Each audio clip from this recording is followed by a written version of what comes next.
So, abot ko kay Mrs. at siya yung magtutuloy.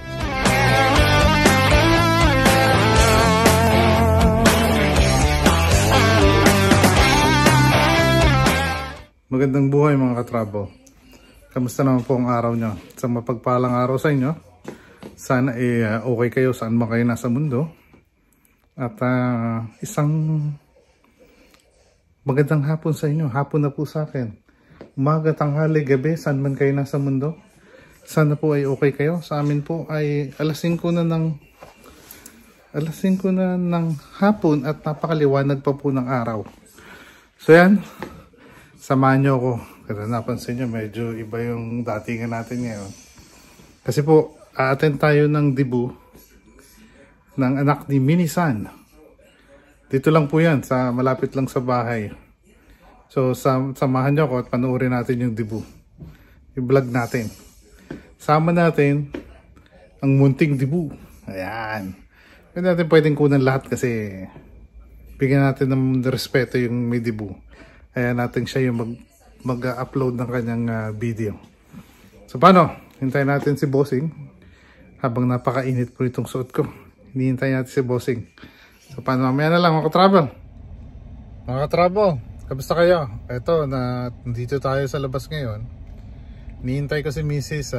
Bumili kami ng ng Jollibee dito. Baka naman.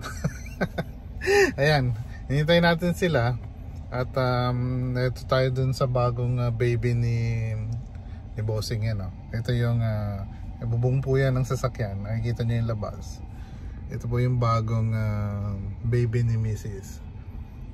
Naka-Tesla po siya. Ayan. Kung napanood nyo yung huling video natin, medyo may counting discretion nangyari.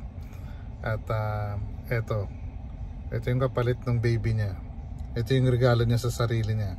Kung napanood yung huling video ko, sinabi niya regaluhan niya yung sarili niya. Ito yung regalo niya. Ayan po, Tesla. Pakita ko sa inyo yung front screen niya. Yeah. At ayan. At yan yung itsura ng dashboard nyo. Tapos kung mapapansin nyo, pag inapakan nyo yung preno, nandito na po yung cambio ng sasakyan. Nandiyan na yung ngayon nakapark, yun yung drive, tapos yung open, tapos ang fun.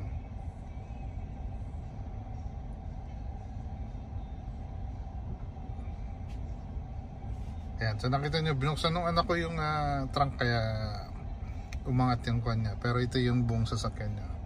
Nandito yung park, yan, nakapark po siya. Yan, bumukas yung pinto kasi dumating si Junior at si Mrs. Yung sa taas, yun yung river. Ito yung baba reverse, yung sa taas drive. Yan po, ito yung part na yan. Yan. Tapos nandito po yung lahat ng functionality ng sasakyan na to. Medyo papaalam muna tayo dun sa bus sa may-ari ng sasakyan.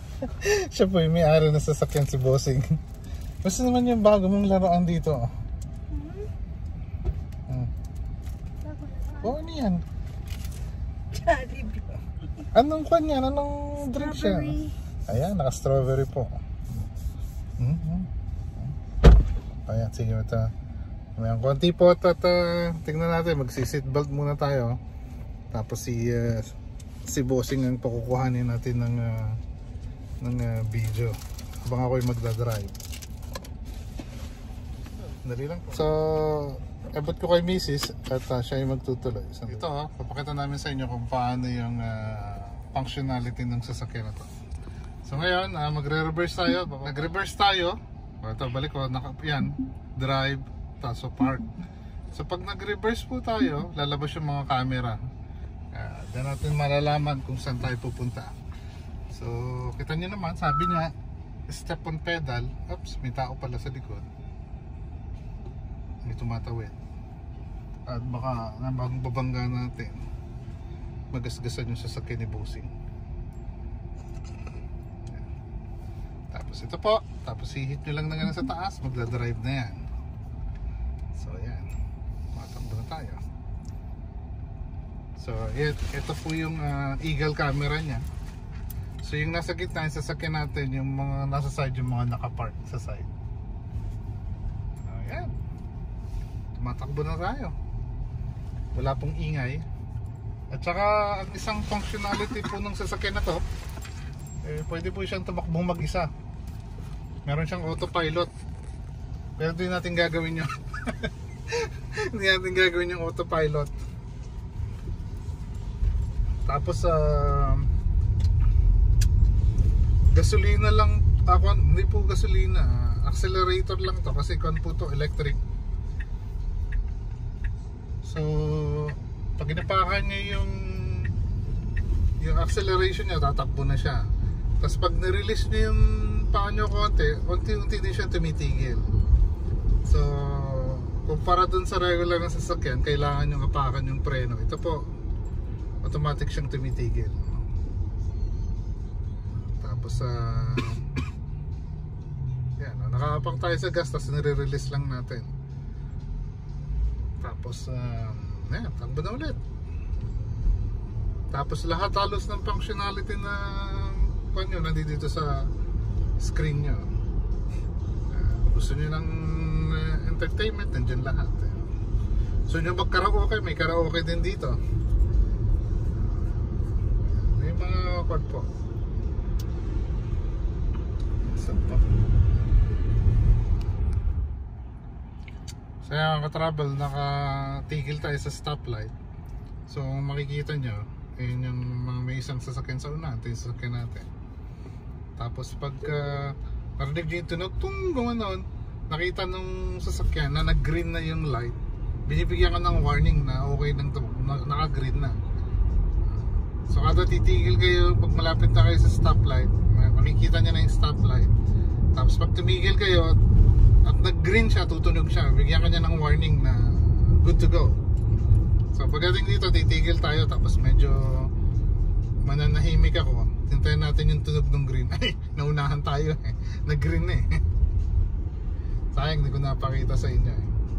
Mamaya sa mga susunod na stoplight, baka maabutan natin na maabutan tayo ng red. So habang nakatigil tayo, papakita ko sa inyo. Tumutunog siya pag nibigyan ka ng warning.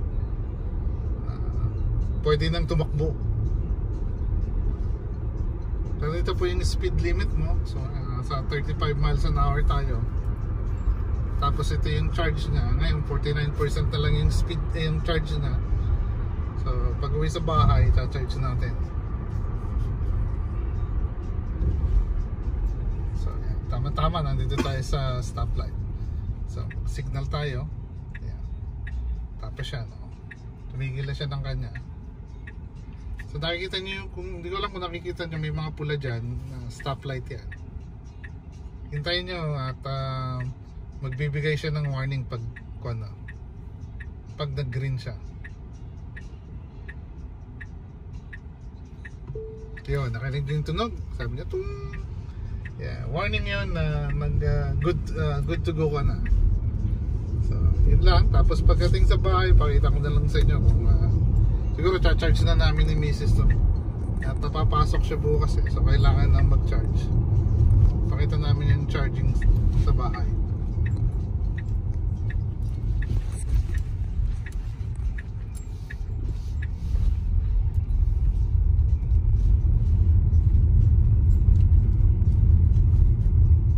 Pag park nyo, yun na yun. Walang ignition para mag-start, walang ignition para patayin. Ang control ng lahat ng ito nandito sa cellphone natin. Automatic siyang namamatay, automatic siyang yung ilaw ganun, naka-automatic din lahat. Tapos yung AC automatic, naka-climate control siya. So pakita natin sa inyo. Bababa tayo. So medyo malaki din yung compartment niya. Ito kung po ito, lalagay natin sa roof para kung masyadong mainit, pwede nyo lagyan ng cover. So yan yung compartment niya. Tapos yan yung bukasan. Pipindutin nyo lang, bubukas na siya. So tapos yung pinto po nito, ito, pipindutin nyo yan, tapos bubukas, hihilahin nyo. Tapos ito yung unahan niya. Nawala yung makina. Walang makina. Ayun yung unahan niya. So, sarduhan nilang kasi nandiyan yan yung compartment niya sa unahan. So, yan. Umiilaw-ilaw po yung kanya. Unahan niya. Ayan po yung Tesla. So, magbababa tayo ng gamit. Maka-travel, ayan. Practicein daw ng anak kong i-drive. Yung Tesla. So, yan siya. Nasa loob siya sa kasama yung nanay niya. Yung bossing. So, pinag-aaralan niya. Para pag wala tayo, siya yung makakatulong ni bossing mag-drive. Tapos, ito pala yung kanya. Yan yung charger niya. Mamaya, subukan natin i-charge. Papakita ko sa inyo. Pero yung charger niya, nakakonekta po yan sa kwan. May sarili siyang power. At hardwire po yan. Meron din yung isa, yung pina-plug nyo lang sa wall. Kaso mas matagal pong mag-charge yun. So ito yung kanya. So ayan, meron siyang sariling charger, Tesla. So ayan. So ayan, tinuturuan ni bossing yung anak natin kung paano pag-aralan yung Tesla. Ayan. Naka-reverse na siya. So magre-reverse siya. Ayan, tumatakbo na siya. Ayan. Oops, may sasakyan.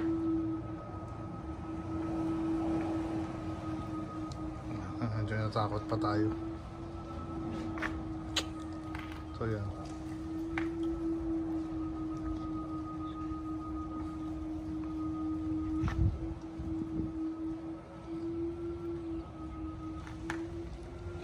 So yan, tumakbo na siya. Pag-aaralan niya. Travel at pag i-charge. Okay na yan, kasya na yan. I-charge ni bossing yung Oh, so mom. yung kanyang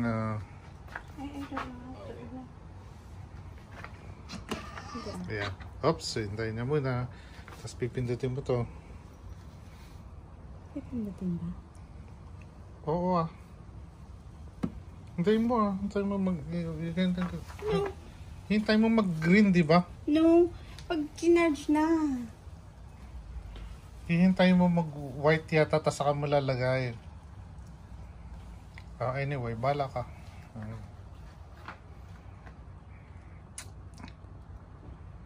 Ayan. Sige, lagay mo. Yun. Tapos hihintayin mo siyang mag-green. Yun. Pag nag-green pong ganyan, nagcha-charge na yan. Okay na yan. Sige, saratan mo na. So, tapos pag tinignan nyo, ay, sa loob. Pag tinignan, ay, ulit natin. Ayan pala. Ayan. Natin nyo, ayan o. Nagcha-charge siya. Nagcha-charge siya. Okay. Ang buhay, mga ka-travel. Hanggang sa muli! Please like, subscribe, and follow to stay informed about new uploads. Thank you for watching.